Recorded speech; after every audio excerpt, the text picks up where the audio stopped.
Hoy estamos viendo la palabra del Salmo 29. El texto de hoy dice que nosotros, el pueblo de Dios que ha recibido la salvación, debemos dar gloria y poder solo a Dios.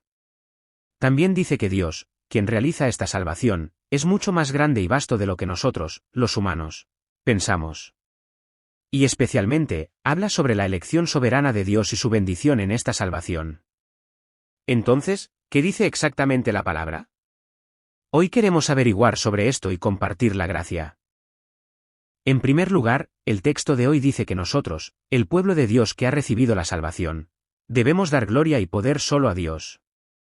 En el texto de hoy, Salmos 29, 1-2. Tributad a Jehová, oh hijos de los poderosos, dad a Jehová la gloria y el poder. Dad a Jehová la gloria debida a su nombre, adorad a Jehová en la hermosura de la santidad. Tributad a Jehová, oh hijos de los poderosos, dad a Jehová la gloria y el poder. Aquí, hijos de los poderosos, si se traduce literalmente, puede llamarse, hijos de Dios, o, hijos de los dioses. Por eso, se puede ver que algunas traducciones de la Biblia lo traducen como, oh hijos de Dios. Por supuesto, esto se refiere a nosotros, el pueblo de Dios que ha recibido la salvación. En otras palabras, esta palabra significa que nosotros, el pueblo de Dios que ha sido salvo, debemos dar y seguir dando gloria y poder a Dios por la salvación que hemos recibido. Aquí, dar, significa atribuir algún resultado, etc., a. En resumen, atribuye a la salvación que recibí a Dios. ¿Por qué es así? Porque la salvación que recibimos no se logra por mi propia justicia, méritos, cooperación o ayuda. Al contrario, la salvación que recibimos es puramente la gracia de Dios. No, nuestra salvación es una obra que se realiza solo por la fuerza, el poder, la autoridad, la sabiduría y la gloria de Dios. ¿No es así? Dios nos eligió desde antes de la eternidad y trabajó arduamente para salvarnos. Al mirar la Biblia, podemos ver que el plan de salvación de Dios para nosotros está detallado. Y vemos que Jesús vino a este mundo de acuerdo con ese plan de salvación, murió derramando su sangre en la cruz, para limpiar todos los pecados de cualquiera que crea en esto y salvarlo llamándolo justo gratuitamente. No, podemos confirmar que Jesús envió al Espíritu Santo entre nosotros y a través de él está realizando la salvación. Es decir, nos llamó a la Iglesia 153, nos hizo escuchar las palabras del Evangelio para conocer a Dios, y nos dio a conocer la salvación que Dios realiza, para que creyendo en el mérito de la sangre del Hijo unigénito, pudiéramos alcanzar la salvación bajo su guía y operación. De esta manera, podemos confirmar que nuestra salvación es una obra que se realiza solo por la fuerza, el poder, la autoridad, la sabiduría y la gloria de Dios. Por lo tanto, el pueblo de Dios debe, por derecho, dar y seguir dando toda la gloria y el poder a Jehová por la salvación que ha recibido. Dad a Jehová la gloria debida a su nombre, adorad a Jehová en la hermosura de la santidad. Aquí, decir, dad a Jehová la gloria debida a su nombre, significa que en esta salvación, no se debe dañar la gloria de Dios en lo más mínimo. No se debe limitar ni reducir la gloria de Dios ni un poco. Al contrario, toda la gloria debe ser entregada completamente a Dios. En otras palabras, el hecho de que yo haya recibido la salvación es puramente la gracia de Dios. Es decir, Dios me salvó solo a través de su nombre, es decir, a través de su sabiduría, poder, autoridad, amor y misericordia. Si no fuera así y yo afirmara que en la obtención de mi salvación hubo mi justicia, mérito, ayuda o cooperación, entonces la gloria que Dios debería recibir se reduciría y se dañaría en la medida de esa afirmación. Por lo tanto, nosotros, el pueblo de Dios, debemos por derecho dar toda la gloria y el poder completamente a Dios. ¡Oh, Dios! Confieso que soy un pecador que no tuvo más remedio que morir eternamente debido al pecado. Gracias por salvarme a mí, que soy menos que este gusano. Confieso que el haber podido recibir la salvación es puramente la gracia de Dios. Así, sin presumir ni alardear de mi justicia, méritos o buenas obras en esta salvación, debemos dar gloria solo a Dios. Además, ¿en qué forma debemos dar gloria a Dios?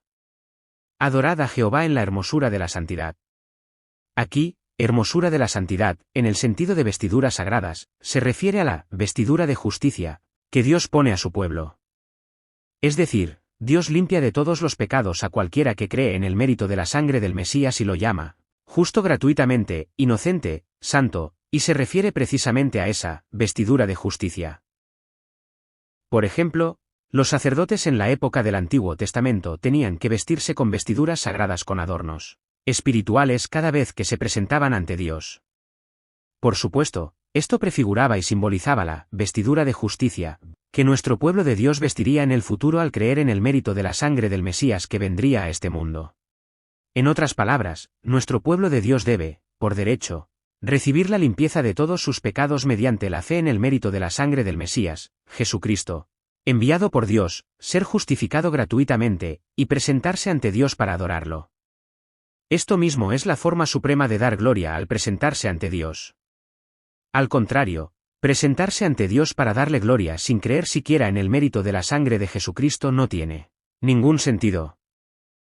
En segundo lugar, el texto de hoy dice que Dios, quien realiza esta salvación, es mucho más grande y vasto de lo que nosotros, los humanos, pensamos. En el texto de hoy, Salmos 29, 3-9. Voz de Jehová sobre las aguas, truena el Dios de gloria, Jehová sobre las muchas aguas. Voz de Jehová con potencia, voz de Jehová con gloria. Voz de Jehová que quebranta los cedros, quebrantó Jehová los cedros del Líbano. Los hizo saltar como becerros, al Líbano y al Sirión como polluelos de búfalos. Voz de Jehová que derrama llamas de fuego. Voz de Jehová que hace temblar el desierto, hace temblar Jehová el desierto de Cades. Voz de Jehová que desgaja las encinas, y desnuda las selvas, y en su templo todo dice, gloria. Estas palabras nos dicen cuán grande y vasto es nuestro Dios. Y para dar testimonio de esto, David pone el ejemplo de una inundación. ¿Cómo es normalmente cuando hay una inundación?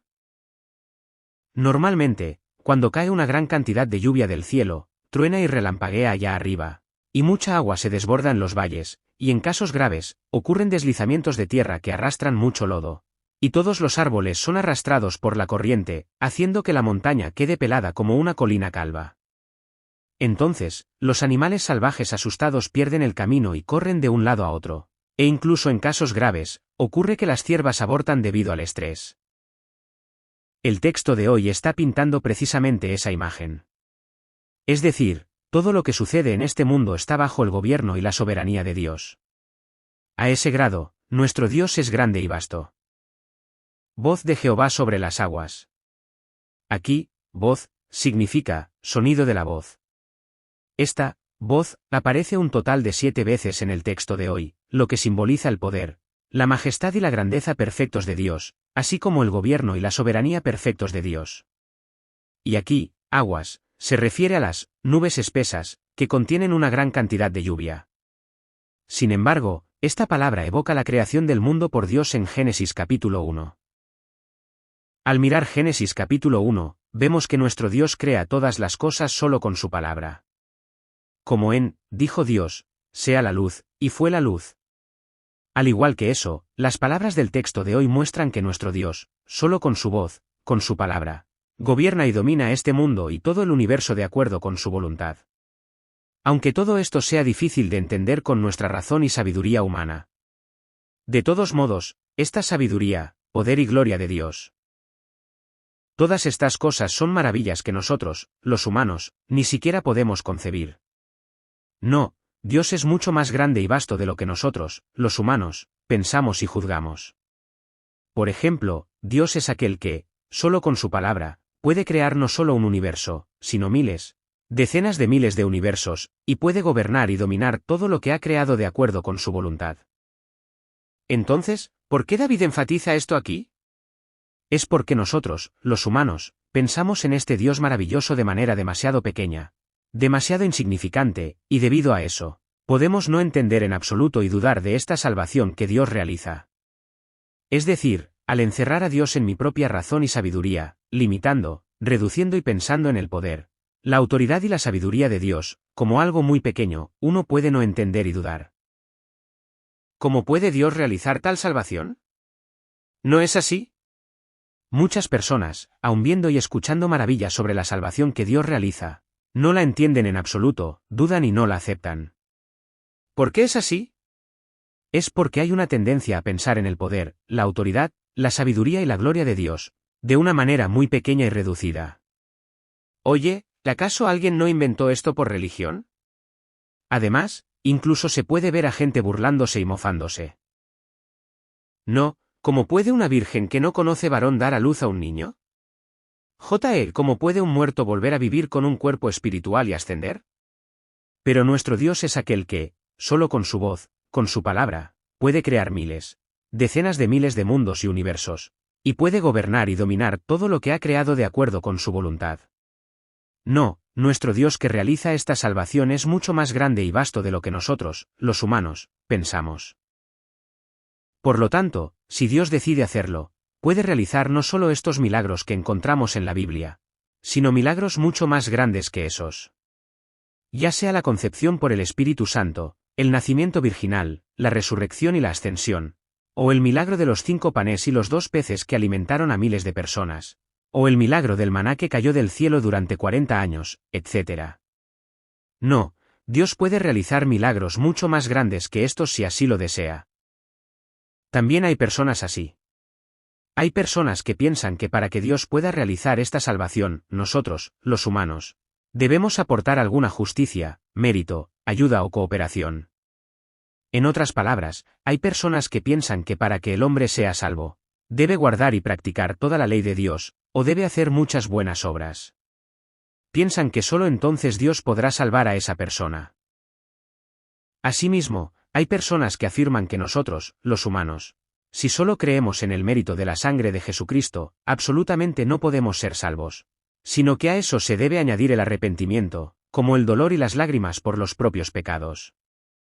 No, aparte de esto, se pueden ver herejías que enseñan que se debe tener la experiencia del perdón de los pecados, la experiencia del nuevo nacimiento, o que debe haber cierta obediencia a la ley para alcanzar la salvación. Como si el poder de Dios para salvarnos fuera insuficiente e incompleto, por lo que nosotros los humanos debemos ayudar y cooperar en algo para ser salvos, o afirmando como si la salvación se pudiera lograr con mis propios sentimientos, experiencias, fuerza y capacidad. Sin embargo, la afirmación de David se dirige a tales personas declarando que nuestro Dios es mucho más grande y vasto de lo que ustedes piensan y miden. ¿No es así? Nuestro Dios no solo creó al hombre a su imagen, sino que es aquel que dirige y opera incluso en el espíritu y el corazón de acuerdo con su voluntad. Es decir, Dios envía el Espíritu Santo a las personas que ha elegido para que ese pueblo elegido pueda conocer bien a Dios, y también conocer bien la salvación que Dios realiza, para luego operar y dirigir para que crean en el mérito de la sangre del Hijo unigénito y alcancen esa salvación. De esta manera, se puede saber que lo que se llama salvación se realiza solo por el poder, la gloria y la gracia de Dios, sin que ninguna ayuda o cooperación humana se mezcle en lo más mínimo. No, Dios es mucho más grande y vasto de lo que pensamos. Por lo tanto, no debemos usar nuestra razón y sabiduría necia y estúpida para limitar, reducir o menospreciar el gran poder, autoridad, sabiduría y gloria de Dios. Y en su templo todo dice, gloria. Aquí, templo, se refiere a ese palacio celestial, donde reside Dios. En otras palabras, esta palabra significa que nuestro Dios es tan grande y vasto que incluso los ángeles en el cielo, no, incluso los santos que vivieron en esta tierra, fueron salvos y ya han subido al cielo. Al ver esta salvación que Dios realiza, dan gloria solo a Dios. Dicen, Dios, el hecho de que hayamos sido salvos es puramente la gloria de Dios. Por lo tanto, todos nosotros, los santos que vivimos en esta tierra, también debemos dar toda la gloria y el poder solo a Dios. Finalmente, el texto de hoy habla especialmente sobre la elección soberana de Dios y su bendición en esta salvación. En el texto de hoy, Salmos 29, 10-11. Jehová preside en el diluvio, y preside Jehová como rey para siempre. Jehová dará poder a su pueblo, Jehová bendecirá a su pueblo con paz. Jehová preside en el diluvio, y preside Jehová como rey para siempre. Aquí, diluvio, o inundación, se refiere a lo descrito en los versículos 3 al 9 anteriores. En resumen, decir aquí que Jehová preside en el diluvio es una expresión metonímica que representa todos los actos de nuestro Dios de gobernar y dominar este mundo y todo el universo de acuerdo con su voluntad. Es decir, Dios es el Rey que gobierna y domina este mundo y todo el universo de acuerdo con su voluntad, tal como maneja, gobierna y domina esta inundación. No, todas las cosas en este mundo están bajo el gobierno y la soberanía de Dios. Esto es lo mismo para la salvación que hemos recibido. Lo que se llama salvación que hemos recibido es también puramente la soberanía de Dios. Es decir, la salvación que hemos recibido depende puramente del gobierno y la soberanía absoluta de Dios. En otras palabras, a quien salva Dios y a quien no salva depende puramente de la voluntad de Dios. Es decir, de acuerdo con su voluntad, otorga gracia a cierta persona para que conozca el Evangelio y así llegue al cielo, y no otorga ninguna gracia a otra persona, dejando que viva endurecida y caiga en la perdición eterna. No, el que Dios tome un trozo de barro y haga un vaso precioso para usar en la mesa del rey, o haga un vaso que ruede por un rincón del patio, depende puramente de la voluntad de Dios. En otras palabras, el establecer a alguien como su pueblo, o establecerlo como un maldito, depende puramente del corazón de Dios. Además, no solo eso, sino que el método mismo de realizar esta salvación también depende de Dios. Es solo a la manera de Dios, solo de acuerdo con el plan de Dios y de acuerdo con su intención que Él realiza nuestra salvación. En otras palabras, Dios es aquel que hace nacer al elegido escogido antes de la eternidad en tal momento. En tal lugar, envía a tal persona para predicar, lo envía a tal iglesia para escuchar el Evangelio, y le da a conocer y entender al escuchar ese Evangelio, para que de acuerdo con su plan crea en el mérito de la sangre del Hijo unigénito y así realice esa salvación. De esta manera, nuestra salvación es la elección soberana de Dios, y es puramente la operación soberana de nuestro Dios. Bien. ¿Qué les parece? Al decir esto, la esposa del pastor que vino a nuestra iglesia el domingo pasado objetó de la siguiente manera. Pastor, ¿no es esta salvación una elección de nuestro libre albedrío humano en lugar de una elección soberana de Dios? Digo yo. Dios nos dio a los humanos el libre albedrío, y si lo piensas, como yo creo por mi voluntad, es decir, como yo tengo fe, Dios me salva, ¿no es así? Así que respondí de la siguiente manera. Nuestro Dios es mucho más grande y vasto de lo que usted piensa. No debe pensar en la sabiduría, el poder, la gloria, el gobierno y la soberanía de Dios, de manera muy pequeña, reducida o limitada. Porque nuestro Dios es mucho más grande y vasto de lo que nosotros, los humanos, pensamos. Dije esto porque consideré que esta señora estaba pensando en Dios, es decir, en el poder, la autoridad, la gloria y la sabiduría de Dios, de manera muy pequeña, muy reducida y limitada. Porque anteriormente también, esta señora afirmaba que para nuestra salvación, además de la fe en el mérito de la sangre de Jesucristo, debía haber un arrepentimiento voluntario similar a un mérito del salvado. Y aquí estaba afirmando la elección del libre albedrío de cada individuo humano. Por lo tanto, agregué lo siguiente. El que usted pueda conocer a nuestro Dios, y también conocer y creer en el mérito de la sangre de Jesucristo, es porque nuestro Dios le otorgó una gracia inmensa.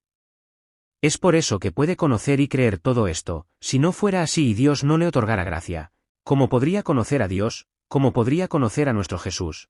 ¿Y cómo podría creer en el mérito de la sangre de Jesucristo? El que podamos conocer, entender y creer todo esto es puramente porque Dios otorgó una gracia inmensa. Es decir, porque nuestro Dios me hizo nacer en este tiempo y en esta tierra donde se escucha el Evangelio, me asignó a cierto predicador para escuchar las palabras del Evangelio, y me dio a conocer y entender al escuchar esas palabras. Finalmente pude creer en el mérito de la sangre de Jesucristo.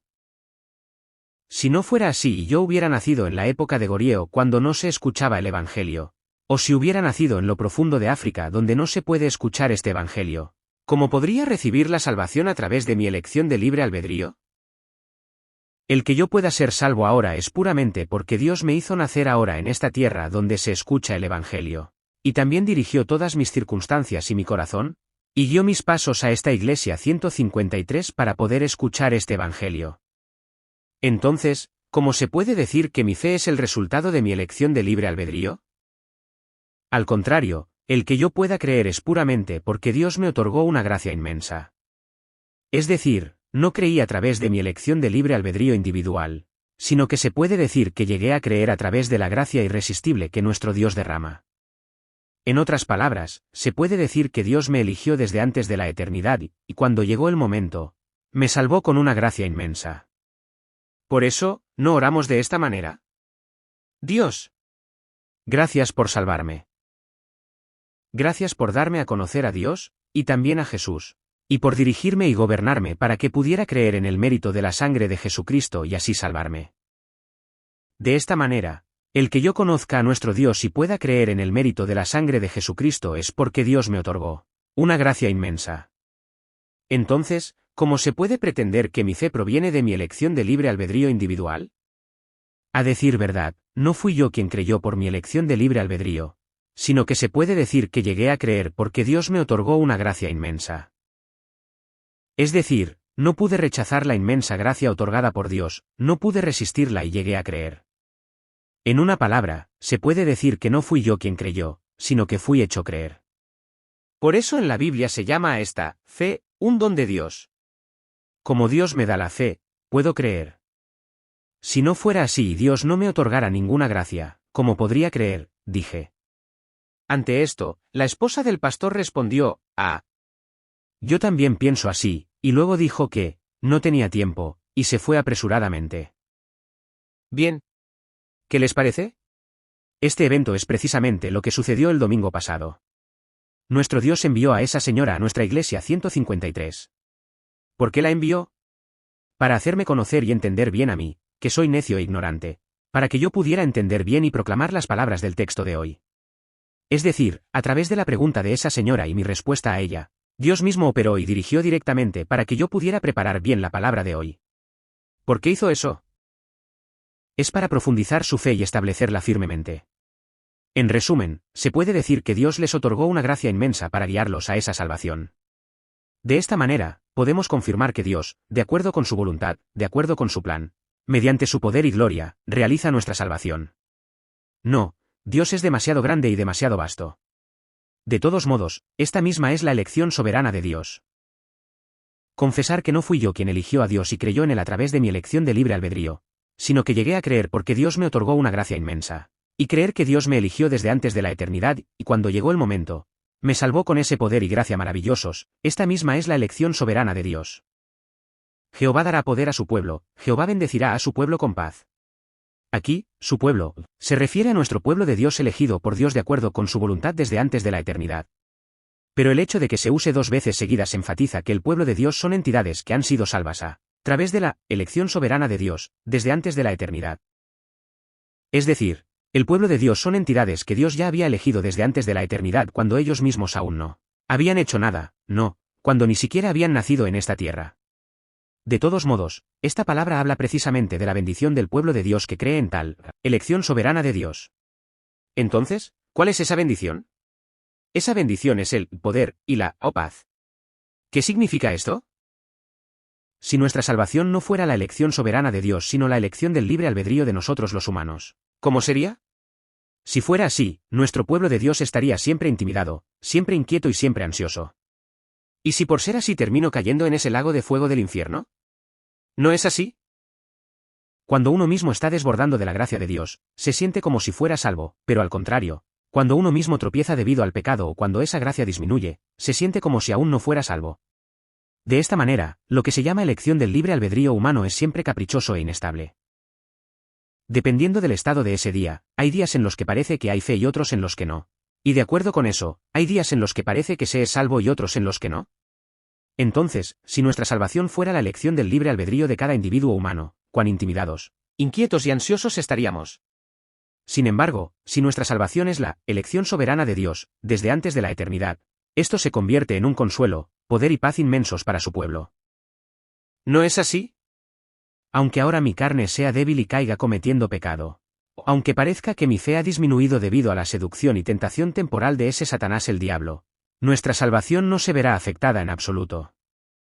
No, porque nuestra salvación no depende de la debilidad y las deficiencias de cada individuo humano, sino que depende de esa elección de nuestro Dios desde antes de la eternidad. Se puede decir que es extremadamente segura y firme. Incluso si soy un poco insuficiente, mediocre y tropiezo, como Dios seguramente tendrá misericordia y será compasivo conmigo para salvarme seguramente de acuerdo con esa elección, no estoy en absoluto intimidado, en absoluto inquieto, en absoluto ansioso en medio de cualquier insuficiencia, mediocridad o tropiezo, sino que al contrario, puedo disfrutar de abundante consuelo, poder y paz. La voz de Jehová sobre las aguas. ¡Oh, Dios! Gracias, Dios. Gracias, Dios. Te amo. ¿Quién soy yo para que me hayas dado a conocer a nuestro Dios? Y también me hayas dado a conocer la salvación que realiza nuestro Dios. Y me hayas dado a conocer el mérito de la sangre del Hijo unigénito para creer en ello y alcanzar la salvación? Gracias por dirigirme así. Concédenos la bendición para que seamos de los que no se apartan del Señor hasta el día en que estemos ante Él. Bendigo en el nombre de Jesús. Amén.